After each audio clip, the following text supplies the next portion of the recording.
He remained unfazed in his bullish drive to deliver on his tasks.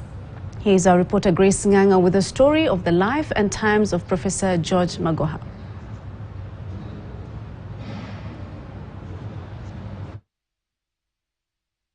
I don't look like the person who will praise anybody. I'm not a praiser. The name George Magoha invokes mixed emotions. A man who is loved and loathed in equal measure. No cabinet secretary divides opinion like him. To others, a man who knows his work. While others, a no-nonsense leader who is not afraid of stamping his authority without mincing his words to get things done. At the University of Nairobi, where he was the vice-chancellor for 10 years, he was nicknamed Buffalo for his strictness, perhaps a quality that attracted President Uhuru Kenyatta to have him in his cabinet in 2019. His Excellency the President alone knows why he dared to select me to do this job. As he walked into Jogoo House, he brought with him his ruthlessness and uniqueness of the mind and rapidly carried out structural and administrative reorganizations. During his first days in office, all top officials were re-examined, with only a chosen few committed to excellence stayed safe. Beside his legacy in the education front, the Bali Professor Magoha has stood out with his clean-shaven head, oversized suits and serious face when conducting duties. And today, marking his last day of releasing the KCPE national exams, Magoha was no different, warning teachers of complaining of underpay. So let me not hear teachers saying, oh, we are not being paid enough. Who the hell do you think is being paid enough? So now that we have stopped funds from going into classes, if you are stupid, continue to do so. Despite the drama that has revolved around him, he proudly describes himself as the man behind the most clean and flawless national examination period. He revisited on his journey in the education docket, maintaining that he's proud of all his achievements, taking the opportunity to thank his boss, President Uhuru Kenyatta, for handing him the mantle. But I want to recognize His Excellency the President for the manner in which he has handled me as a cabinet secretary. He has never given me instructions that confuse me, as if he's saying this and meaning this. Every instruction he has given me has been towards the poor. A regime that has seen a 6-year run of the most clean and flawless national examination campaigns that have restored the integrity and credibility of our national certification system. And he had one advice to his successor, bragging about how he or she will find a well-streamlined office. I am proud of my record, and I remain confident that the lady or gentleman who will come after me will find a comfortable place to continue from. That is not to say that Jogoo House is a place that is easy to work in. It is a place which does not require people who do not have a hardened heart.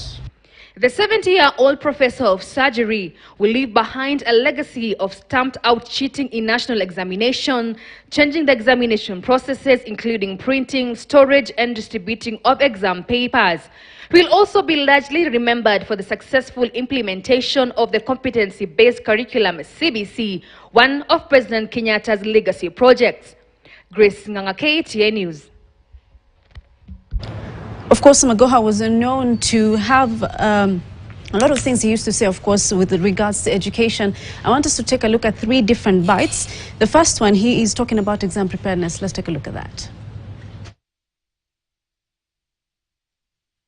On issues of examinations, I would want to calm down the children. That we are very prepared. They should ignore all the rumors that they are hearing, that there shall be problems with exams, specifically with children who are in the violent-prone areas. The government has taken firm action to ensure that every child will have an exam administered to him or her at the appropriate time, with the utmost security that the government of the Republic of Kenya can give. I would also want to disabuse the minds of the people. That exam has not leaked. Of course, the cartels are there and they are doing their business as usual. But if you want to do business with them, then that's your own business. Crooked teachers register excess candidates so that when the exam comes, it looks like the candidate is actually missing. So when you see an exaggeration in that, we have since found that sometimes they register ghost candidates. Right, of course, that is the late Professor Magoha talking about preparedness of examination. Also, I want us to take a look at what he said about exam cheating. Let's take a look at that. Right, I want us to now just get into an interview as we continue to eulogize the late Professor George Magoha. And with me in studio is the KUPPET Secretary General Akello Missouri. Thank you so much for making time and joining us today. Thank you so much for inviting me again. Right. Let's just start off, of course, with how did you receive the news of the death of the late professor? First, I did not find it normal to receive that kind of news because it first came out as a social media rumor, and I discounted it. But later when the major newsrooms had it breaking news, I confirmed that surely he was dead. It was with a lot of shock, and I could not comprehend that the professor has left us such soon. How was your interaction with Professor, both on a professional and personal level? Let me just say that we met at professional level, because when I first had an encounter with him is when he was made the chairman of the National Examination Council. Although he comes from the same region, but we had not shared a platform. But I found him to be a very forthright person, somebody who is preaching integrity and practicing integrity. And he did actually help the then Minister for Education, the Cabinet Secretary, Dr. Fred Matiang'i. And when Dr. Matiang'i left the ministry, he was elevated to be a CS. In fact, initially we had a lot of criticism to level on him because his major characteristic was he was overbearing. But he wanted things to be done correctly, and therefore he did not want to listen to cheap politics and rumors.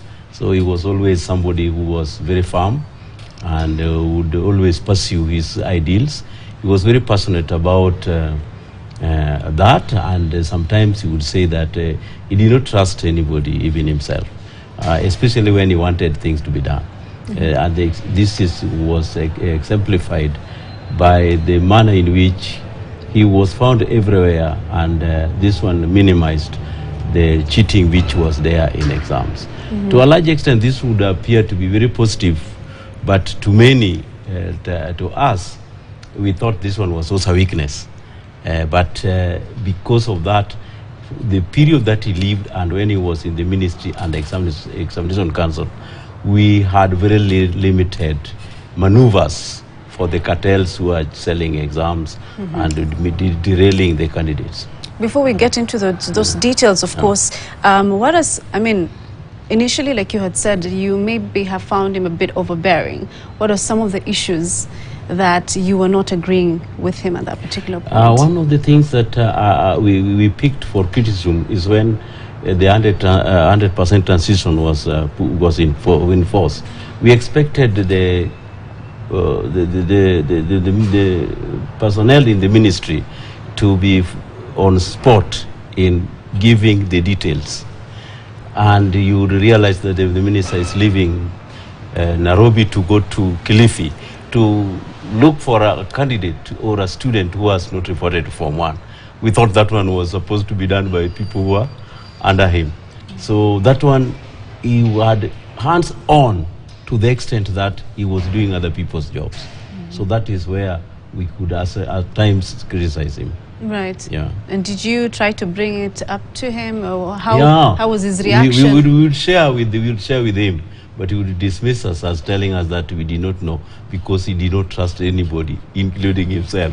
So he wanted to do these things, and he ensured. You remember one of the clips you have shown here? Yeah. He rediscovered that quite a number of tenders were going unattended to because those people who were given work by the ministry were not reporting the real thing. So he would even go to look for desks where they were being made.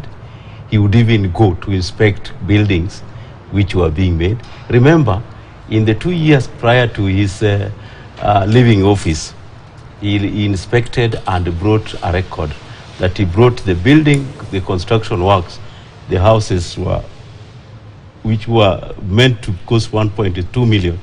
They were now costing 780,000 shillings. And he ensured that about 10,000 classrooms were built. Right. Those ones were a record of 2 years. In fact, if it was not for Magoha, CBC could have just been dropped. Yeah. Before we get into talking about CBC, of course, you said he's hands-on. How did he transform the Kenya National Examination Council, in your opinion? In my opinion, you know, the distribution chain of the transporting of papers were accused for the leakages which happened in the exam administration. And initially the exams were being stored in the armory of the police stations. And it was later discovered that some of these police stations were loopholes through which papers were being peddled. And therefore, Professor Magoha decided now to decentralize that kind of arrangement and established what we call containers. So containers had the keys. Those who were manning the containers were about 3 people having different keys opening one container. So to that extent, it minimized the suspicion that these papers were getting leaked from that point. And then he also administered the exams in a record time. So that after the examination administration in schools, they were brought to the marking centers. He also consolidating marking centers so that papers were not found, that a paper is being marked in Nairobi, another one is in Eldoret. All of them were brought around here. So after the examination marking by the examiners, the exam results were released on record time. In fact, there was no interface through which time would be used to make irregular entries in the records. Right. So that one was at least a very positive mark of the late professor. Right. During his tenure, of course, COVID-19 happened. How do you think he handled the post-COVID education time? Just during COVID, there was a lot of myths, and because being a medic, he did not want to try the life of children in Kenya with any excuse. And therefore, being a medic, he ensured that he was on spot in getting the feedback almost on a daily basis. And in fact, he chose not to reopen schools even at a time when we were thinking that schools were safer. Then he said that he could not try and experiment with the Kenyan child. So he kept us guessing. But as things were evolving, he later turned the tables and said that he was satisfied we could move on. And that is how he compressed the curriculum to be done within a short period, sacrificing certain aspect of the curriculum like co-curricular activities. And this one made us now to resume learning. If it were not because of Professor, perhaps by now we would still be having first term opening in July in 2023 for the year 2023-24 calendar year. But because of his spot on the job, he ensured that the team working on the reopening of schools did not waste time. They were committed and they used all the available data and information which was making the post-COVID period a reality and making it easier for us to normalize our functions at school. Right. Yeah. How do you think then, in your opinion, he handled, for instance, the CBC curriculum? You know, there were a lot of complexities and issues when it came to CBC. How do you think he managed to roll it out? First, when Professor came on board, CBC was already in grade 1. And his first remark, he said, CBC is here to stay. The train has left the station. If the problem is in the train, then because of flu or otherwise, bring in the doctors and the nurses so that we move on. So Professor himself I would rate him as a pragmatic person, that he did not want to listen to failure. He did not carry failure with the left and having authority with the right. So he chose to move on. And he convinced government that this thing was doable. In fact, pessimists had put CBC, and especially Ambassador Mena said this one was not implementable. But here we are, he said this thing can work. Professor Magoha did not want to live in comfort zone, and therefore he wanted to commit and stretch everybody who worked within to realize his or her potential.